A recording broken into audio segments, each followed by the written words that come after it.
Hello friends, अस्सलाम वालेकुम and welcome to my channel. दोस्तों, ये हम सब बहुत अच्छे से जानते हैं कि पाकिस्तान में पबजी गेम को टेम्परेरी तौर पर बैन कर दिया गया है। इसी के साथ बीगो ऐप को भी परमानेंट तौर पर बैन कर दिया गया है। टिकटॉक को भी उसकी लास्ट वार्निंग मिल चुकी है। लेकिन क्या अब इन तमाम ऐप्स के बाद यूट्यूब की बारी है? क्या पाकिस्तान में अब यूट्यूब ऐप को भी बैन कर दिया जाएगा? तो चलिए दोस्तों, आज की इस वीडियो में सुप्रीम कोर्ट ऑफ पाकिस्तान की तरफ से किए जाने वाले फैसले को डिस्कस करते हैं और देखते हैं कि आया उनकी तरफ से किया जाने वाला ये फैसला पाकिस्तानी इकोनॉमी के लिए दुरुस्त है या नहीं। लेकिन उससे पहले अगर आपको ये वीडियो पसंद आती है तो इस वीडियो को लाइक कर दीजिएगा, मेरे चैनल को सब्सक्राइब करना और वीडियो को शेयर करना हरगिज़ मत भूलिएगा। दोस्तों, अभी कल सुप्रीम कोर्ट ऑफ पाकिस्तान की जानिब से ये नोटिस जारी हुआ कि यूट्यूब को पाकिस्तान में बैन किया जाए। हालांकि अभी ये एक टेंटेटिव नोटिस था, इस पर कोई फाइनल डिसीजन नहीं लिया गया और ना ही कोई हतमी फैसला किया गया। लेकिन इसके बावजूद भी तमाम आवाम के साथ साथ यूट्यूबर्स भी अच्छे खासे परेशान हुए हैं और हिलकर रह गए हैं। लेकिन अगर उन्होंने ऐसे रिमार्क्स दिए हैं तो ऐसा हरगिज़ नहीं है कि ये रैंडमली कहीं से भी उठ के आ गए। इनके पीछे भी यकीनन बहुत सी रीजंस मौजूद हैं। उन तमाम रीजंस में से सबसे इम्पोर्टेंट रीज़न जिसको मैं भी एक्सेप्ट करती हूँ वो है प्रोपोगेंडा की। फ्रेंड्स, अगर YouTube पर अच्छा कंटेंट मौजूद है तो उसके साथ बुरा कंटेंट भी डेफिनेटली मौजूद होगा। लेकिन हमारे यहाँ लोगों को अच्छे कंटेंट की जगह बुरे में ज़्यादा इंटरेस्ट है और वो बुरे कंटेंट को ज़्यादा दिलचस्पी से देखते हैं, क्योंकि डेफिनेटली अच्छे कंटेंट में मिर्च मसाला या स्पाइस मौजूद नहीं होता जो लोगों को चाहिए होता है। लेकिन यहाँ पर काबिल गौर बात यह है कि सपोज आप एक ऐसे रूम में जाते हो जहाँ पर लाखों बुक्स हैं, न्यूज़पेपर्स हैं, मैगजीन्स मौजूद हैं, लेकिन वहाँ पर कुछ बुक्स ऐसी भी हैं जिनमें अच्छा डाटा मौजूद नहीं। तो क्या अब आप इन 2-3 किताबों की वजह से या मैगजीन्स की वजह से पूरे रूम को आग लगा दोगे? नहीं ना। तो इसी तरह अगर YouTube बैन हो भी जाती है तो ये प्रोपोगेंडास एज इट इज़ ही चलते रहेंगे, इनको कोई फ़र्क नहीं पड़ेगा। और अगर सपोज YouTube बैन हो भी जाती है तो हम सबको पता है कि जुगाड़ लगाने में सब माहिर हैं। एक प्लेटफॉर्म बंद होगा तो बहुत से और आ जाएंगे, यहाँ पे YouTube VPN के थ्रू चलना स्टार्ट हो जाएगी और वो तमाम ऑब्जेक्शनेबल बैड कंटेंट वैसे ही अपलोड होता रहेगा। बस इतना हो सकता है कि अगर वो 50% था तो वो ज़्यादा से ज़्यादा 40% या 30% पर आ जाएगा, लेकिन ये रुकेगा नहीं। तो बजाय इसके कि आप पूरे रूम को जलाओ, आप वहाँ से उन 2-3 मैगजीन्स को ही बाहर निकाल दो। इसी तरह से यूट्यूब को बैन करने की बजाय आप उन वजूहात को तलाश करो कि जिनकी वजह से ये सब कुछ हो रहा है। तो दोस्तों, अब बात करते हैं अगली वजह की। सुप्रीम कोर्ट ने सोशल मीडिया पर काबिल एतराज़ मवाद का नोटिस लिया और रिमार्क्स में ये भी कहा कि PTI और FIA ने देखा है कि यूट्यूब पर क्या हो रहा है। उनका कहना था कि यूट्यूब पर हमारे ख़ानदानों को नहीं छोड़ा जाता। यहाँ हम कोई डिसीजन लेते हैं तो वहीं दूसरी तरफ इस प्लेटफॉर्म पर फ़ौरन से हमारे और हमारे ख़ानदान के खिलाफ कैंपेन स्टार्ट हो जाती है। इसके अलावा जस्टिस मशीर आलम ने भी कहा है कि कई ममालिक में यूट्यूब बंद है, कोई फ़र्क नहीं पड़ता। लेकिन मैं आपको बताती चलूँ कि ऐसा नहीं है। There are maximum 4 to 5 countries where YouTube is ban.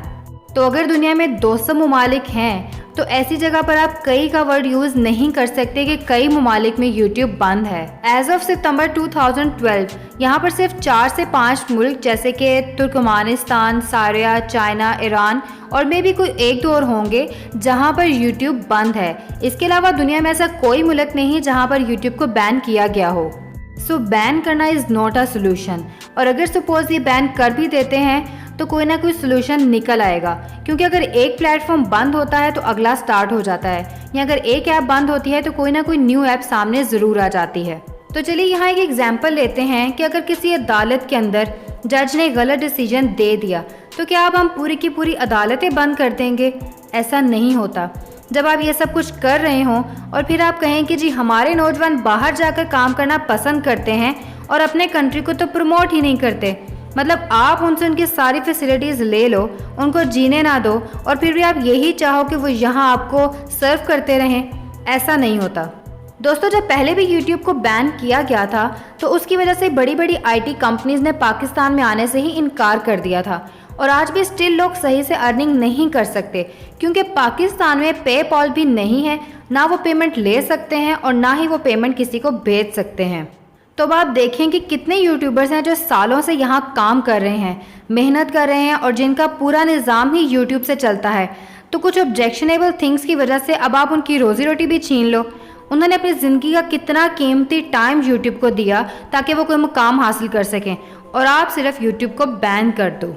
देखें, चाइना के साथ दोस्ती हुई है, हम सब जानते हैं, लेकिन इट डजेंट मीन कि अब वो जो करेगा आप भी वही करेंगे। एटलीस्ट चाइना के पास अपनी ऐप्स हैं, उनके पास उनके सेकंड ऑप्शंस हैं, उनके पास उनके ऑल्टरनेटिव्स हैं। आपके पास क्या है? आपको इस बात को भी सोचना चाहिए। चले हम इन सब को भी एक साइड पे कर देते हैं, तो ये देखें कि YouTube से हम कितना कुछ सीखते हैं। जब भी हमें कोई बात समझ नहीं आती, कोई मसला होता है, तो डायरेक्ट गूगल करते हैं या YouTube से लर्न करते हैं। और फिर आप कहो कि YouTube को बैन कर दो क्योंकि यहाँ पर प्रोपोगेंडा चलाए जाते हैं या आपके अगेंस्ट कैंपेन्स रन की जाती हैं, तो देखिए कि तमाम सूरत हाल में जिम्मेदारी होती है इदारों की। इदारों को इतना स्ट्रॉन्ग होना चाहिए कि बजाय आप एक कंप्लीट प्लेटफॉर्म को ही बैन करो या उन तमाम लोगों का इनकम सिस्टम डिस्ट्रॉय करो, उस पॉइंट को पकड़ो कि आखिर ऐसा क्यों हो रहा है।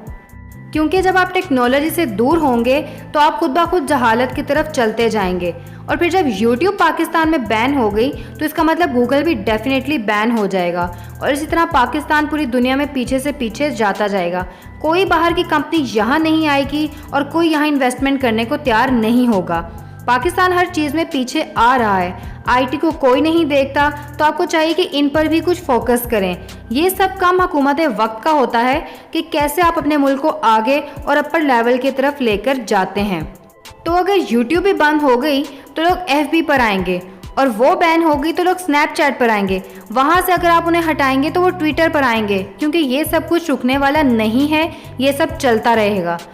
या तो आप बात ये करें कि इंटरनेट ही मुकम्मल तौर पर बैन कर दें, या चाइना की तरह आप भी ऑल्टरनेटिव्स दें कि जी YouTube नहीं है तो ये ऐप यूज़ करें, ट्विटर नहीं है तो उसकी जगह पर आप ये ऐप देख लें, स्नैपचैट नहीं है तो ये ऐप देख लें, तो फिर बात समझ में भी आती है। अगर पाकिस्तान में ये प्लेटफॉर्म भी बंद हुआ जो आप ऑलरेडी पिसे हुए हैं, मज़ीद कुछ नहीं बचेगा। क्योंकि अगर दुनिया में तरक्की करनी है तो टेक्नोलॉजी में आगे आना पड़ेगा, और तभी बाहर के लोग और कंपनीज पाकिस्तान में आएंगी और इन्वेस्ट करेंगी, जो हमारी ही इकोनॉमी को स्ट्रॉन्ग करेंगे। तो दोस्तों, ये थी आज की मुकम्मल वीडियो। आप भी अगर मुझसे एग्री करते हैं या नहीं करते, दोनों सूरतों में मुझे कमेंट सेक्शन में कमेंट करके मस्ट बताएं। और अगर आपको ये वीडियो पसंद आई है तो इस वीडियो को लाइक कर दीजिए और मेरे चैनल को भी सब्सक्राइब करें, ताकि हर नई आने वाली वीडियो आप तक पहुंच सके। तो अगली वीडियो तक के लिए अपना और दूसरों का बहुत सारा ख्याल रखिए। Good bye.